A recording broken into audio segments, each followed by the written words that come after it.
Hello and welcome back. And in this part 2 section of Populism, I'd just like to go over some of the scholarship that has gone into the concept and take a look at how it might be applied and observed. So in particular, Margaret Canovan, a political scientist, wrote a very influential article on populism. I'll include a link in the description below, entitled Trust the People, in which she outlined an opinion that populism represents, as she put it, democracy's shadow, something which democracy inevitably calls into being and which periodically bubbles up sort of and critiques and reviews a particular democratic system itself and causes change. So lots of political theorists, sociologists use populism as either a derogatory term or as something you don't pay that much attention to. It's associated just with stirring people up.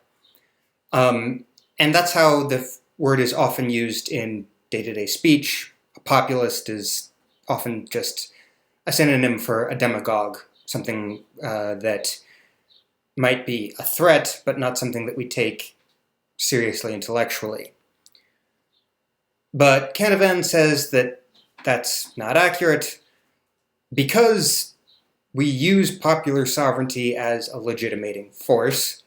We look to the people, however we define that and however we imagine that, to be an ultimate sovereign and construct the government. We inevitably allow an opening for the critique of that government by a direct reference to the people. So you can't have the people, in general, constantly doing the day-to-day work of governing. We have appeals to the people directly in the form of, plebiscites, votes that everyone takes part in, like you might vote for changes to your state constitution in some states.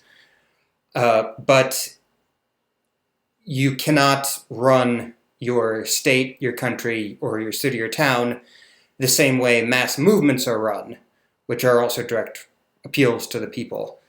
If you've been to an Occupy Wall Street rally or to a political protest in general, there are some leaders and people express opinions, but you can't pass and run all the laws in your country that way. It just doesn't work. So we set up a governing structure, a legislative body, usually often an executive, which may or may not be part of the legislative body, courts, and so on and so forth. And that having been done in the name of the people, that's a pragmatic side of governing, as Canovan puts it, and we want ordinary politics to be addressed that way. But that doesn't embody all of the poetry we want out of our government, or can want. The notion that government has to be available to us, and potentially, depending on how much we expect of government, our highest aspirations. And because of that, there is always room for a direct appeal to the people. And Canovan calls that the redemptive side of politics. This is a bit of an oversimplification, and the concepts she takes are taken from another political philosopher, Michael Oakeshott, who described these in terms of the politics of skepticism and the politics of faith.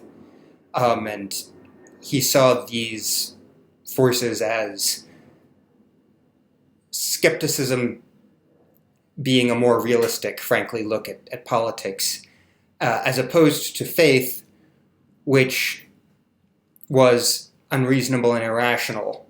But even for Oakeshott, paradoxically, the fact that faith is there is a key component in holding and binding together a political entity.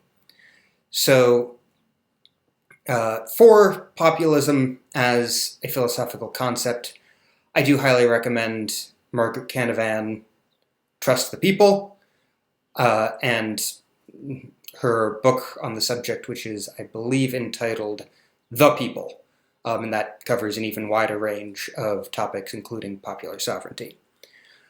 That's all for now. Thanks for joining me, and I'll see you soon.